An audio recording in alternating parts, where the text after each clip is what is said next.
ایک 16 سال کی لڑکی جو رات کو اپنے کمرے میں سونے کے لیے گئی لیکن صبح اس کی لاش اس کے کمرے سے ملی۔ پولیس کو پتا چلا کہ یہ ایک مرڈر کیس ہے۔ اس کیس کو سولو کرنے کے لیے پولیس کو 31 سال لگ گئے۔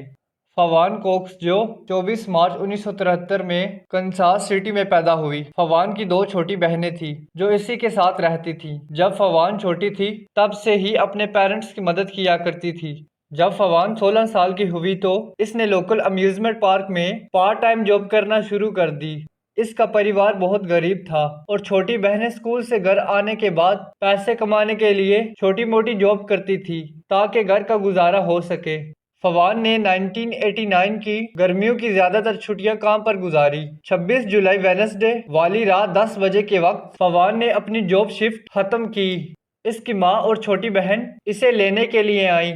فوان اپنی ماں اور چھوٹی بہن کے ساتھ اپنے گھر واپس چلی گئی۔ جب فوان اپنے گھر پہنچی اور اپنے کمرے میں چلی گئی کیونکہ اگلی صبح اس نے کام پر جانا تھا۔ اس کا گھر ڈبل سٹوری تھا۔ فوان گھر کے دوسرے فلور پر سوتی تھی۔ اس کی چھوٹی بہنیں اسی کے اگلے کمرے میں سوتی تھی مگر مرڈر کی رات کو فوان اس فلور پر اکیلی تھی۔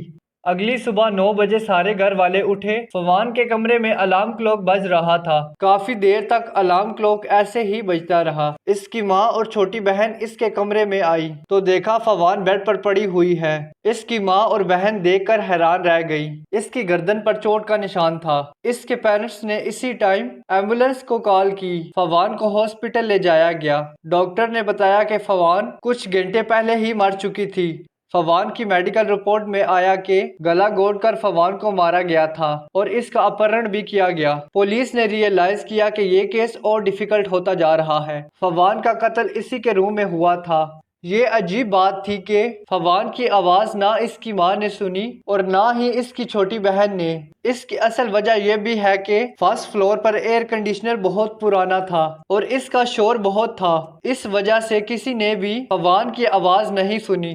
اس میں ایک اور سٹرینج بات یہ بھی تھی کہ رات کو اس کی چھوٹی بہن نے دیکھا کہ ان کا ڈاگ عجیب برتاؤ کر رہا تھا اور زور زور سے کسی پر بھونک رہا تھا لیکن اس نے زیادہ توجہ نہیں کی۔ پولیس نے انویسٹیگیشن جاری رکھی اور پتہ چلایا کہ قاتل کھڑکی کے ذریعے گھر میں گھسا تھا۔ اسی رات کھڑکی کھلی رہ گئی تھی۔ کسی نہ کسی طرح پولیس کو کچھ اہم ایویڈنس مل گیا۔ کھڑکی کے پاس کسی آدمی کے بال ملے اور کچھ خون کے دھبے۔ ان سب ایویڈنس کو لیبارٹری لے جایا گیا۔ اس کے علاوہ گھر سے کئی اور چیزیں غائب تھی۔ یہاں سے ریکارڈر، ریڈیو اور گیم کنسول بھی چوری ہوا تھا۔ جب پولیس نے گھر کی چھان بین کی تو پتہ چلا کہ اور بھی کچھ چیزیں چوری ہوئی ہیں۔ پولیس کو ایک اور عجیب سراغ ملا۔ فوان کے کمرے میں ایک پرانی آرمی کی ٹوپی ملی۔ پولیس نے جب پریوار والوں سے اس ٹوپی کے بارے میں پوچھا تو پریوار کے سارے سدسیوں نے بتایا کہ ہم نے کبھی بھی فوان کو یہ ٹوپی پہنے نہیں دیکھا۔ پولیس کا خیال تھا کہ یہ ٹوپی قاتل کی ہو سکتی ہے جو یہاں پر بھول گیا۔ آپ دیکھ رہے ہیں مسٹیریس لائف۔ اتنے ایویڈنس ہونے کے باوجود بھی پولیس قاتل کو ابھی تک پکڑ نہیں سکی تھی۔ پرابلم یہ تھی کہ جو خون ملا تھا 1989 تک فورینسک لیب ابھی تک اتنی ایڈوانس نہیں تھی اور نہ ہی فورینسک ٹیم کے پاس جینیٹک ڈیٹا بیس تھا۔ پولیس نے اس کیس کو اچھی طرح انویسٹیگیٹ کرنا شروع کیا۔ پولیس کا ماننا تھا کہ قاتل گھر کو اچھی طرح جانتا تھا۔ اسے گھر میں کیا چیز کہاں پر پڑی ہوئی ہے سب پتا تھا۔ جب پولیس نے پڑوسیوں سے پوچھ تاچھ کی لیکن کچھ خاص انفارمیشن نہیں ملی۔ پولیس کے لیے اور مشکل ہوتا جا رہا تھا۔ اس کیس کو اسٹڈی کرتے ہوئے پولیس کو 1 منتھ بیت جاتا ہے۔ اسی ٹائم پولیس کو ایک گواہ ملتا ہے جو بتاتا ہے کہ میں نے 3 چھوٹی عمر والے لڑکوں کو دیکھا تھا جو فوان کے گھر سے نکل رہے تھے۔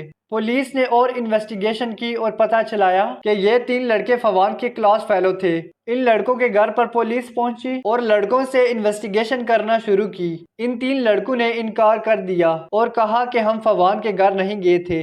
پولیس کو ان تینوں لڑکوں پر شک ہونے لگا۔ پھر پولیس والے ان کے گھر کی تلاشی لینے لگے۔ تلاشی کے وقت پولیس کو ان کے گھر سے کچھ سامان ملا۔ چھان بین کرنے سے پتہ چلا کہ یہ وہی سامان ہے جو فوان کے کمرے سے مرڈر کی رات کو چوری ہو گیا تھا۔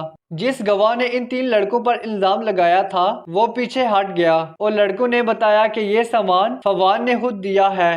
یہ کہہ کر کہ یہ سامان خراب ہو گیا ہے۔ پولیس کے ہاتھ کچھ نہیں آیا اور ان 3 لڑکوں کا بلڈ ٹیسٹ بھی لیا گیا لیکن بلڈ ٹیسٹ میچ نہیں ہوا۔ اس کیس میں بہت ٹائم گزر گیا اور یہ کیس اور ڈیفیکلٹ ہوتا جا رہا تھا۔ نہ کوئی ثبوت ملا اور نہ ہی کوئی گواہ، ایون کہ جو پہلا گواہ تھا وہ بھی پیچھے ہٹ گیا۔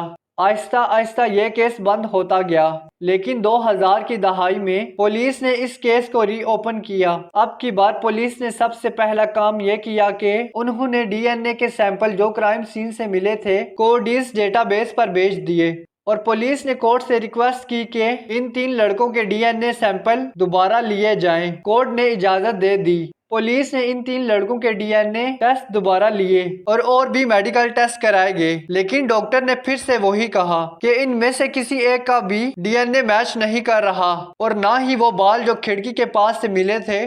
سب سے بڑھ کر حیرانی کی بات یہ ہے کہ فوان کا سامان ان لڑکوں کے گھر سے ملا تھا۔ پولیس کو پھر ان 3 لڑکوں پر شک پڑتا ہے۔ اب کی بات پولیس اس سامان کے بارے میں ان لڑکوں سے پوچھتی ہے، اور پھر پولیس فوان کے گھر والوں سے پوچھتی ہے۔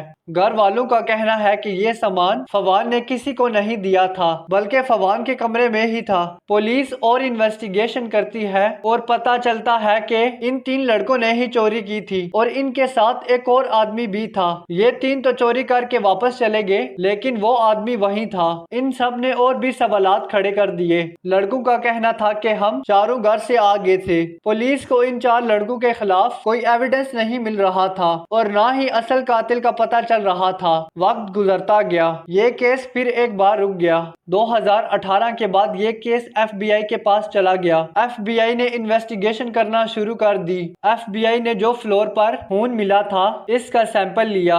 اب کی بار ریلیٹیو میں میچ کرنے کی کوشش کی۔ اس بار وہ بلڈ میچ ہو گیا۔ یہ فوان کا کزن تھا جس کا نام ڈونلڈ تھا، اور ریسرچ کرنے سے پتا چلا کہ ان لڑکوں کے بعد رات کو فوان کے کمرے میں ڈونلڈ آیا تھا، اور اسی نے ہی فوان کا اپہرن کیا۔ فوان کا اپہرن کرنے کے بعد اسے مار دیا۔ کیا آپ سوچ سکتے ہیں کہ ایک قاتل 15 سال سے بھی زیادہ ٹائم آزاد گھومتا رہا، وہ بھی بغیر کسی پنشمنٹ کے، اور نہ ہی اس قاتل کو کبھی سزا ہوئی، کیونکہ 2006 میں ہی ڈونلڈ کسی بیماری کی وجہ سے مر گیا۔ یہ کیس سولو کرنے میں پولیس کو 31 سال لگ گئے، مگر افسوس کے قاتل کو سزا نہیں ملی۔